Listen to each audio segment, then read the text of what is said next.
Let's talk a little bit about data centers in Ohio. In 2024, best I can tell, we're around 150. In 2026, we're up to about 191. That's an increase of 41 or 27% in 2 years. While it's undisputed that these data centers will bring increased tax revenue and some jobs to communities, what is often lost is the downstream cost to these communities with regard to electricity, water, wastewater, and potential damage to the environment. And I'll give some examples in a second. In terms of water consumption, using 3,000 as a lower bound for data centers in North America, total water consumption is 21 billion gallons of water, the discharge of around 6 billion to wastewater treatment systems. A medium-sized data center will use on the order of 100 million gallons of water a year. That's equivalent of about 1,000 U.S. households. The larger hyperscale centers using 5 million gallons a day would use the water equivalent of 30 to 50,000 homes. The elephant in the room is really the water quality and wastewater issues from my perspective. Well, everybody talks about how many gallons, few talk about how much water is involved in terms of treatment and where that stuff goes. The potential contaminations include biocides, anti-corrosion agents, minerals, scale, and even metals, as well as forever chemicals, named forever chemicals because the half-life is 1 million years. In other words, if you have 100 pounds of it in 1 million years, you have 50 pounds. I'm not going to go through all the categories of the concentrations that are in my handout, but I'll give some examples of some of the issues. One of the areas that I've worked on a lot is not only just the chemicals, but biologics, particularly Legionella from cooling towers. I'm working on the New York recent outbreak. And then we also have the potential that these facilities can discharge hot water, 86 to 104 degrees, most into streams, lakes, waters, and other waterways. A lot of the critters don't like that. The good news is that the Ohio EPA would require permits to install and permits to operate based on federal standards for both water and air emissions. The bad news is for pollutants not regulated, they won't be regulated. That would be Legionella, phosphates, lipidates, glycols, biocides, and thermal discharges, along with PFAS. Let me give you an example on PFAS. PFAS is going to be regulated beginning in 2029 to 2031 for municipalities that have to treat PFAS down to 4 to 10 parts per trillion. This is 1 million times lower than most constituents that are at parts per million. I worked on the Middlesex, New Jersey case and did the cost estimates for facilities for 3 different technologies. The cost to that community was $30 to $40 million. So here's the problem. If you allow if the Ohio EPA doesn't regulate PFAS, and that is discharged to the environment, and then the municipality has to pick up that cost in 2029 to 2031, that's a huge cost.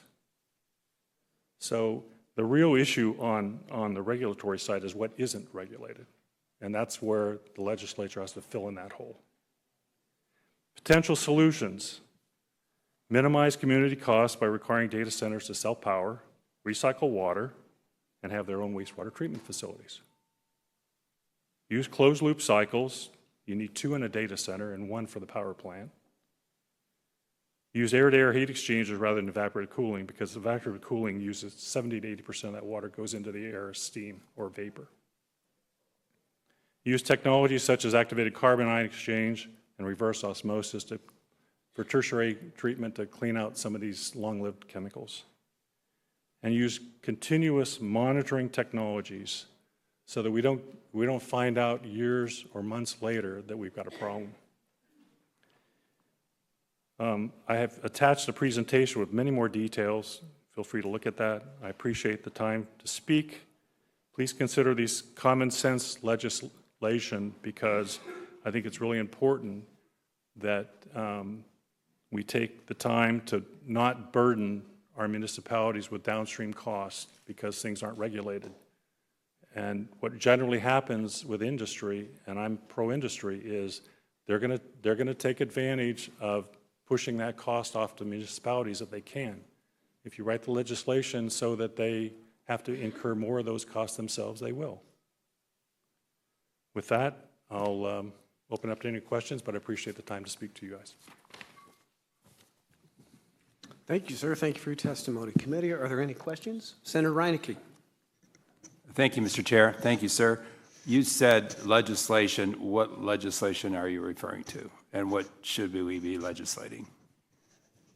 Chairman, what I would suggest is that for the chemicals that are not regulated, and there's no evidence that Ohio EPA is going to regulate PFAS for data centers, for those chemicals, biocides, some of the other metals, and for thermal, I would strongly suggest that you put language in there that that meets guidance documents that are out there.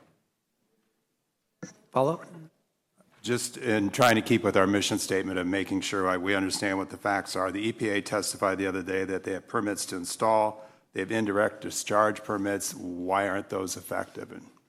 They're effective for chemicals that are regulated, but they're not effective for chemicals that are not regulated. Senator Blackshear. Thank you, Mr. Chair, and thank you so much for your testimony.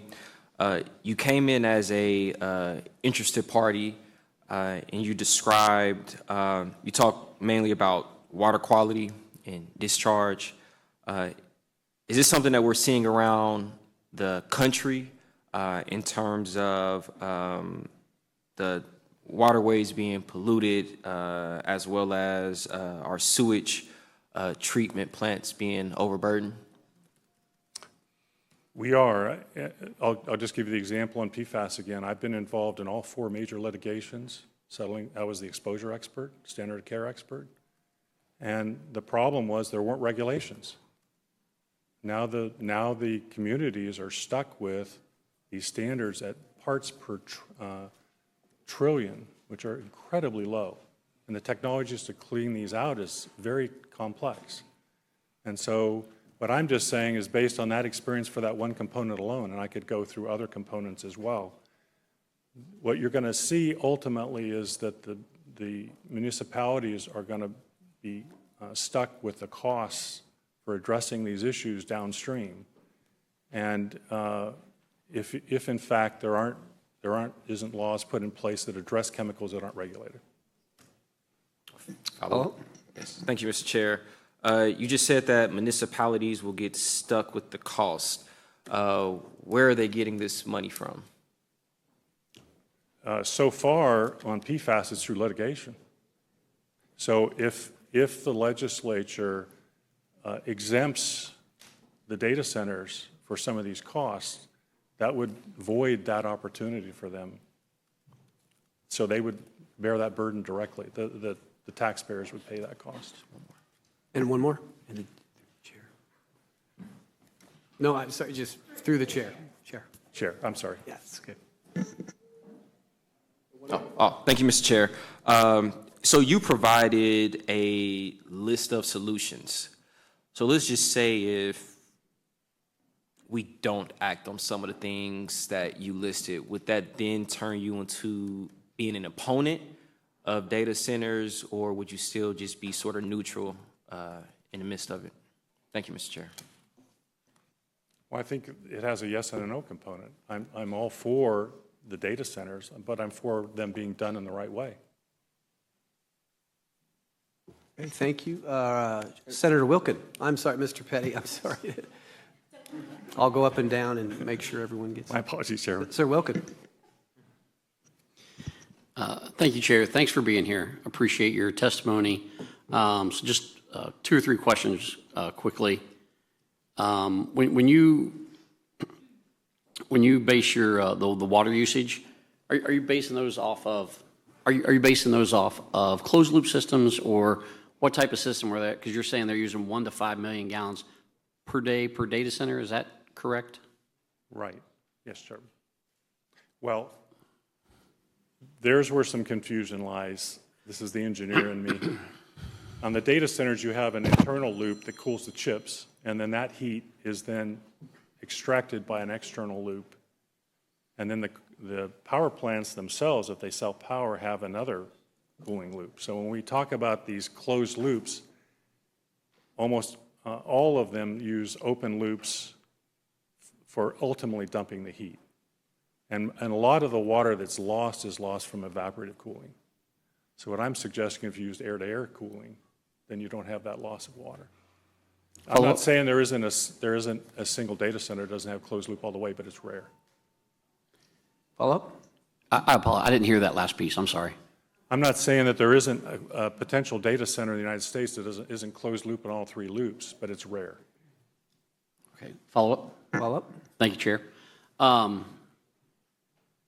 guess to expand on that, here in Ohio, when as we talked last week, we can experience almost all 4 seasons in a day.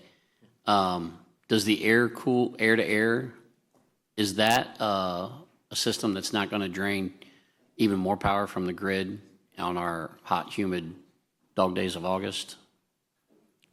Or is there a system? Well, my advice would be ultimately not to have them tied to the grid.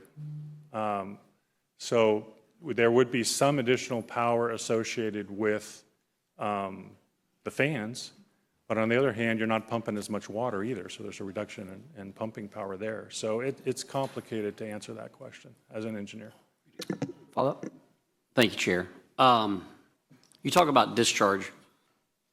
According to the EPA last week, there's only one data center, if I understood them correctly, only one data center in the state of Ohio that actually has a discharge permit. What's your response to that? And then what would be your response to those that would discharge into just a sanitary sewer like any other manufacturer or business might? Chairman, two thoughts. One, the quantities of materials we're talking about or water are much higher. We're talking about relative to, say, individual residents, they're thousands of times higher.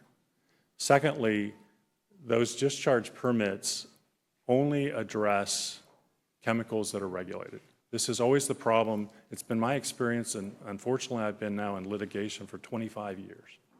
I'm probably one of the top exposure experts in the United States. You don't know me because I keep quiet. And my experience in almost all of those is that EPA is always in catch-up mode. The science trails the regulations. So what I'm trying to tell you folks is there are some things here that aren't regulated. They're coming. We know they're coming for the municipalities on PFAS, but not necessarily on the data center side. So the data centers would be technically able to discharge PFAS. But eventually, by 2029, there's an exemption they can go 2 more years, 2031. The municipalities who provide drinking water are going to have to meet these very rigorous standards. So meanwhile, we have that water that they've got to clean up having materials continuously dumped into it. This seems to me we should try to avoid the problem before having to clean it up. Thank you, Chairman. If I have one last one, I'll let someone else go. Follow-up? Okay, thank you so much for your answers. The second one, you said you're not opposed to data centers, provided that legislation is written correctly. So do you think we have the ability here to write legislation which would eliminate the financial burden falling back on the municipalities or the locations where these centers are located or where they want to locate? Chairman, yeah, I wrote a textbook, and possibility means any probability above 0. I like probable, which means above 50%. I think the possibility is there. I think the probability is less so. Thank you. Thanks, Chairman. Any questions? All right. Co-Chair Chavez. Thank you, Mr. Chairman, and thank you for your thoughtful testimony. I just got a couple general questions and then some specific ones. So I was trying to figure out where are you from? I'm spoiled now that I'm 70. I spent half my time in Florida and half in Ohio, but I lived 40 years in Ohio before I moved to Florida. Okay, yep. Are you being paid for this in any way? No. Okay, thank you. So for the specific questions, you talked a lot about PFAS, and as an engineer, you know not to paint with too broad a brush, right? And you've gone in and out of that in your testimony. What would be the PFAS source in a data center? Why would they use that in the cooling system? It comes from the closed-loop cooling systems. It's part of the refrigerant typically, and it also comes off of the Teflon-coated parts. So closed loop meaning closed loop, it's not going to be discharged, correct? No, the literature shows there is leakage from that system. So leaks can happen. Okay, so leaks can happen in any industry. Okay. What are the common sources of PFAS?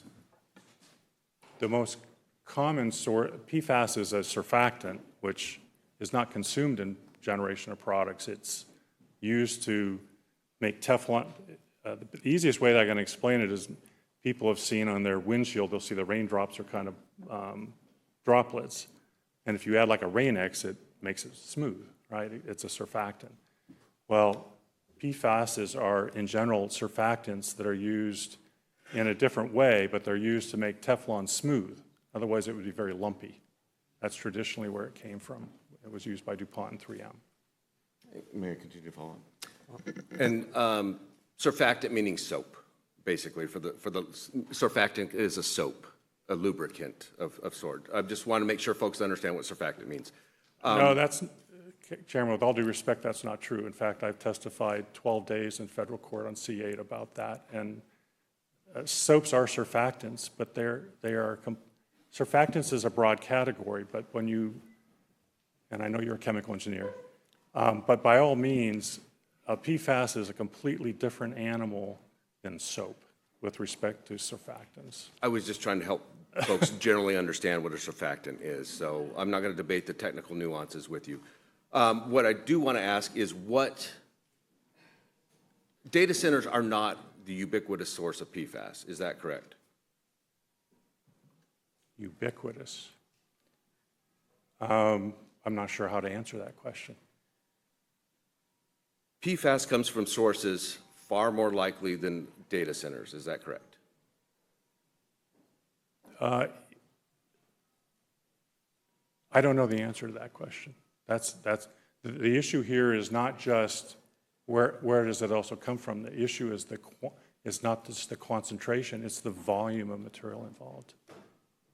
And like I said, you can focus on PFAS, and I just gave examples of why that's an issue, but you've got many other unregulated substances, including Legionella.